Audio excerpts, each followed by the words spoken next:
Okay, Evan, come on. Did we fix the audio? Not sure. Not then we can find this. Okay.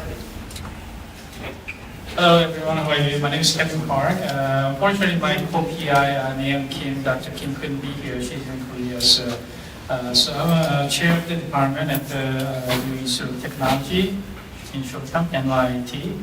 And first of all, thank you for DJ and everyone at the LIMS because my students are here working for you guys. So I appreciate that. One second.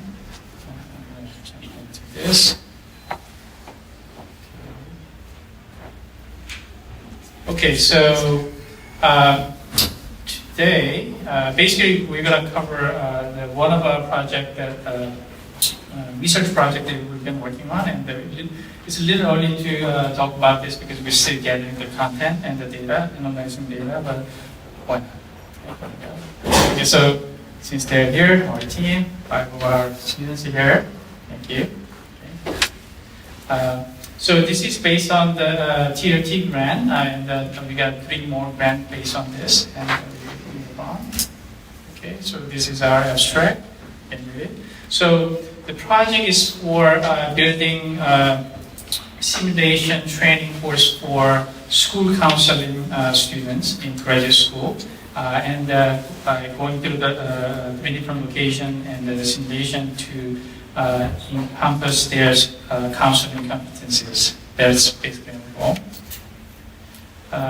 So a lot of us already know that because of COVID, something happened to the school system. You know, New York City has about 1,600 schools, and almost 80% already fail in terms of supporting students' need.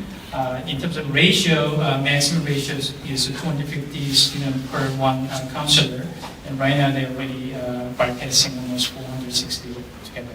And the fact that they lost almost 2,000 counselors during that time is an unfortunate situation, but they need more of a training tool that at this moment, so we want to investigate that as part of our...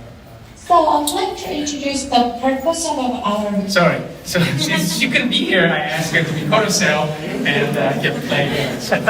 There's a 4th slide that she's going to talk. That's her actual voice. So I'd like to introduce the purpose of our research study first. So basically, we wanted to develop and pilot a training method for multicultural and social justice counseling competence for counseling students, and test the effectiveness of the educational tool for counselor educators. So I'm in the counseling field, and I'm currently teaching school counseling students. And for those of you who are not familiar with multicultural and social justice counseling competence, I brought a little bit of background for that.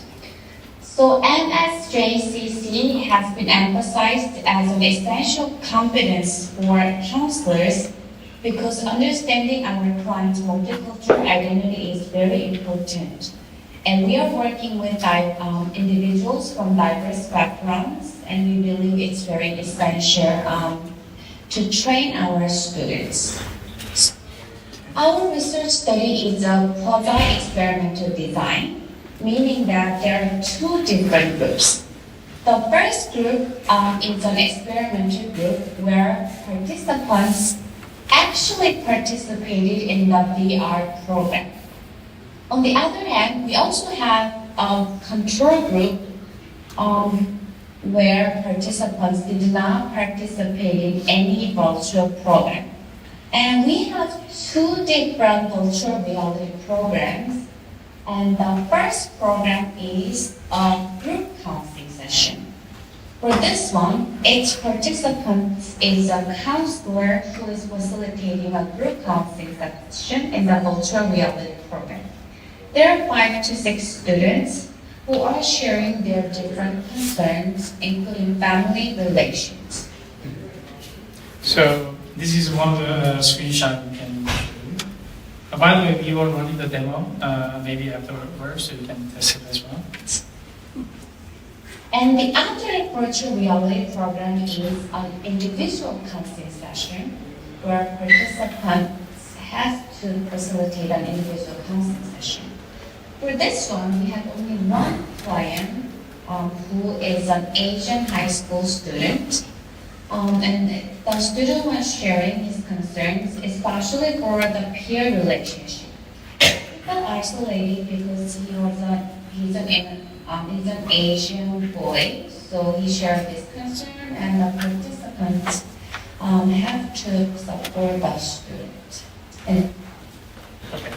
So between these two sessions, the participants go through one training, and then when they're done, they go from group to individual session. And when everything is completed, our students actually record the whole sessions, and then as a backup, which I'm about to go to show you. So this is how we develop the Unity component to it.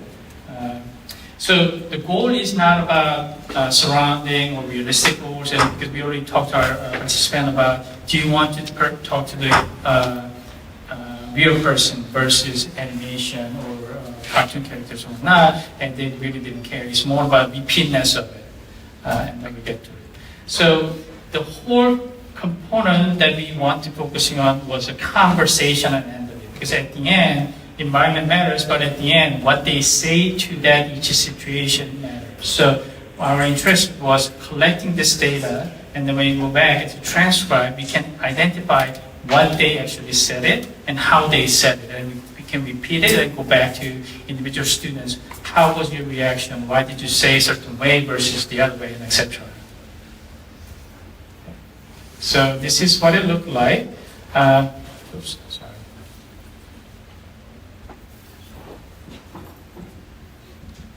So they go through the onboarding process. So this teaches people how to use machine and how to use a VR environment.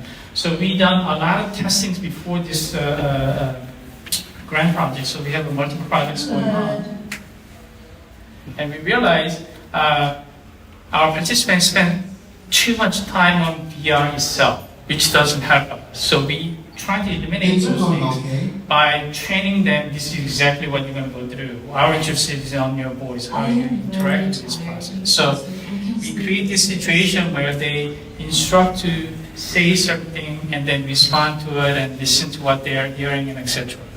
Okay? Once the instruction is done, they go through this free form. They can say what they want to say, and then we collect that information.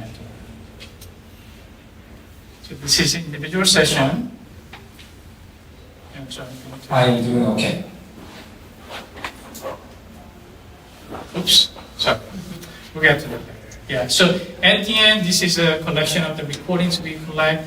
So from Unity, and then we actually collect directly, and also we collect as a backup from just using their cell phone as well. This is our conversational design end of it, where if you're familiar with the UI, we actually go from instructor to the response, instructor to respond, and then we design this process. And then once the training is done, it's open-ended. So every time they hear the recording end of it, they say what they think is the right thing to say, or how they can convert in a way, in different ways. So this is individual sessions. This is the detail what it looks like. So instruction to say, respond to Gene about this. He's going to the school bullying. What would you respond? And etc. And this is what the testing looked like. So we did 2 locations. Like what Dr. Kim said, before this session, we had another group, control group, where they did a pre-survey without seeing the VR. And this was a group that went through the VR sessions. And that's exactly what the process looked like. This is what there's results. Okay, let me just play. So at the end, you collect this information and analyze exactly what said it, what word they used, and how they responded, what the tonality, and etc. So for example, here, in this case, this student. We will get back to you, John. Thank you for sharing. But for now, let's focus on Amy. Would you like to share with Amy? Would you like to talk a little bit more about your family issues that you stated? Oops, sorry. Sure, John. Now you feel a little. Sure, John. Now you feel a little upset about your brother playing taking, but let's talk about Amy a little bit more.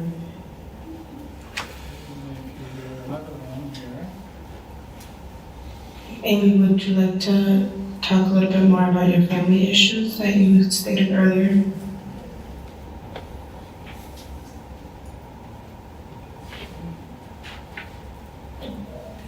Do you find it stressful that your parents are asking you with help with translation and it takes a toll and with your assignments? I conclude now. So that's our last slide. Thank you so much.